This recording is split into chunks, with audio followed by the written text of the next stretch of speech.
Welcome to sports 360 sky. आज मैं बात करूंगा इंडिया वर्सेस श्रीलंका में जो मैच चल रहा है ओडीआईज का, जिसमें दूसरे वनडे में इंडिया के फिर एक और बार मिडिल ऑर्डर पूरा कंप्लीटली कोलैप्स हुआ, जिसकी वजह से इंडिया को हार का खामियाजा भुगतना पड़ा। आप एक बात बताइए, इससे पहले वाले वनडे जो हुआ था, जो इंडिया वर्सेस श्रीलंका का पहला वनडे था, उसमें भी मिडिल ऑर्डर की वजह से ही इंडिया मैच हारी थी। उसमें भी कोई भी ऐसा प्लेयर नहीं था जो 40 से 50 रन पार करके एक अच्छी पार्टनरशिप बिल्ड कर पाया। वो बीच में केएल राहुल और श्रेयस अय्यर ने थोड़े बहुत रन किए, बट वो भी कंप्लीटली फेल हुए और इंडिया को मैच नहीं जिता पाए। इस बार भी यही हुआ। दूसरे वनडे में रोहित शर्मा की एक ताबड़तोड़ बैटिंग के बाद, लगातार 250 मारने के बाद भी 12 ओवर में, इस मैच में पर्टिकुलरली मैं बात करूं, 12 ओवर में इंडिया के 95 रन थे। उसके बाद इंडिया कंप्लीटली कोलैप्स हुई। शुभमन गिल ने और रोहित शर्मा ने इतनी अच्छी बैटिंग करके दिखाई सरफेस पे, लग ही नहीं रहा था कि इंडिया ये मैच हारेगा, और लग रहा था कि 30 या 35 ओवर में इंडिया मैच वन साइडेड जीत जाएगा, बट ऐसा नहीं हुआ। फिर एक और बार जो इतनी मिडिल ऑर्डर का जो कोलैप्स हुआ ना, जिसकी वजह से कंप्लीटली इंडिया बैकफुट पे आई और ये मैच हार गई। वो तो शुक्र मानो अक्षर पटेल, जो कि एक मैच का एक इंडिया का एक समझ लीजिए कि बहुत बड़ा प्लेयर निकल के आया एज अ बैट्समैन, जिसने जो एक रिस्पॉन्सिबिलिटी मिडिल ऑर्डर बैट्समैन को दी गई है ना, जो 4 नंबर 5 नंबर बैटिंग करेंगे, वो भूमिका निभा रहे हैं अक्षर पटेल। उन्होंने 44 रन की पारी खेली और उस विकेट पे, जिस विकेट पे लोग डिफेंस नहीं कर पा रहे थे इंडियन प्लेयर, उस विकेट पे उन्होंने छक्के लगाए हैं। 2 छक्के लगाए, 44 रन किए और इतना आसानी से बैटिंग करके दिखाया कि लग ही नहीं रहा था कि वो किसी प्रेशर में है। वहीं केएल राहुल, श्रेयस अय्यर, जिनके ऊपर सबसे बड़ी निगाहें थी कि ये प्लेयर अगर लोअर मिडिल ऑर्डर या मिडिल ऑर्डर में खेल रहे हैं और इंडिया को जिताने में सबसे बड़ी भूमिका निभा सकते हैं, दोनों के दोनों कंप्लीटली फेलियर। इसके बाद सबसे बड़ा गुनहगार एक और शिवम दुबे। शिवम दुबे को क्यों खिला रहे हैं? जब रिंकू आपकी टीम में है, आप रिंकू को साथ में लेके जाते हैं, बट उनको खिलाते नहीं है।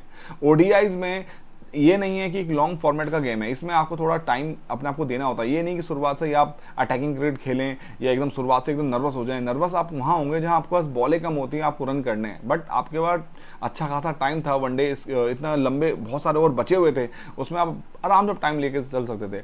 और एशियन कंडीशन में आप लेग स्पिनर का ना लेग स्पिनर पढ़ पा रहे हैं, ना गूगली पढ़ पा रहे हैं। इतनी गंदी बॉल पे शिवम दुबे आउट हुए ना, मैं आपको बता नहीं सकता। सबने वो बॉल देखा, आप पहला उन्होंने गूगली डाला, दूसरा उन्होंने टर्न डाला, टर्न को वो गूगली समझे और एलबीडब्ल्यू हो गए, सामने बिल्कुल प्लम्प आउट हुए।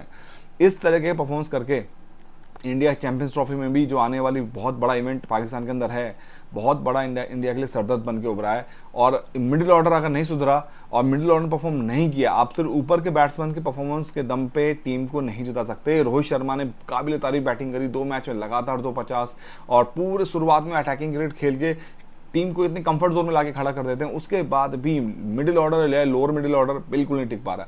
अक्षर पटेल अगर यूं तो कहीं वो एज अ बॉलर ऑलराउंडर है, लेकिन बॉलिंग के साथ साथ वो बैटिंग में परफॉर्म करके दिखा रहे हैं। लगातार 2 मैचों में उन्होंने 2 अच्छी पारियां खेली हैं, एक में 33 रन के आसपास की, दूसरे में 44 यानी 44 रन की पारी खेली। उसके बाद बाकी जो बैट्समैन हैं, जो शिवम दुबे हो गए, केएल राहुल हो गए और श्रेयस अय्यर हो गए, ये मिडिल ऑर्डर का भार जिनके ऊपर है वो कंप्लीटली नाकाम साबित हो रहे हैं। और ये कहीं ना कहीं इस पे बीसीसीआई को या गौतम गंभीर को या कोचिंग स्टाफ को बहुत ज़्यादा वर्कआउट करने की जरूरत है। अगर ये चीज़ नहीं सुधरी तो कहीं ना कहीं आगे जाके चैंपियंस ट्रॉफी जैसे बड़े इवेंट में इंडिया को खामियाजा भुगतना पड़ सकता है। अब फिलहाल अभी देखा जा रहा है सोशल मीडिया पे सब विराट कोहली को गाली दे रहे हैं कि उनकी वजह से टीम हार गई, उसकी टीम हार गई। एक बात बताइए, उन्होंने इतने बड़े बड़े मैच जिताए, वनडे का उनको भगवान इसलिए बोला जाता है कि वो इनिंग को बिल्ड करते हैं। अगर 1-2 मैच में अगर वो फ्लॉप हो गए तो वहीं से तो पता चलेगा कि जो उनके बाद जो प्लेयर आ रहे हैं वो किस तरह का परफॉर्म कर रहे हैं। अक्षर पटेल अगर टीम में, अगर अक्षर पटेल कल ना होते तो आपको लग रहा है कि क्या नाम है, टीम इतने रन बना पाती? बिल्कुल भी नहीं, क्योंकि अक्षर पटेल ने एक साइड से पूरा हैंड संभाल के रखा। शिवम दुबे के आउट होने के बाद जब अक्षर पटेल आए, उन्होंने बहुत काबिल तारीफ बैटिंग करी और दिखाया कि इस विकेट पे किस तरह से बैटिंग होती है। अब इंडिया अंडर प्रेशर आ चुकी है, क्योंकि पहला मैच वो हार गई है, पहला मैच वो ड्रॉ रहा, दूसरा मैच वो हार गई, अब तीसरा मैच बराबरी का मुकाबला होगा। अगर इंडिया जीती तो बराबरी होगी और इंडिया को कहीं ना कहीं अपने मिडिल ऑर्डर को सुधारना पड़ेगा। श्रेयस अय्यर या केएल राहुल जैसे प्लेयरों को ज्ञान, मतलब अपने आप पर रिस्पॉन्सिबिलिटी लेनी पड़ेगी, और अगर वो नहीं लेंगे तो यही खामियाजा भुगतना पड़ेगा जो आज हो रहा है। परफॉर्म देखिए, 0 रन किए केएल राहुल ने, 7 रन किए श्रेयस अय्यर ने। पिछले मैच में भी श्रेयस अय्यर ने 23 से 24 रन किए थे, केएल राहुल ने 30 से 32 रन किए। 30 या 32 रन करके टीम को नहीं जिताया जा सकता। आपको मैच विनिंग पारी खेलनी पड़ेगी, बड़ी पारी खेलनी पड़ेगी।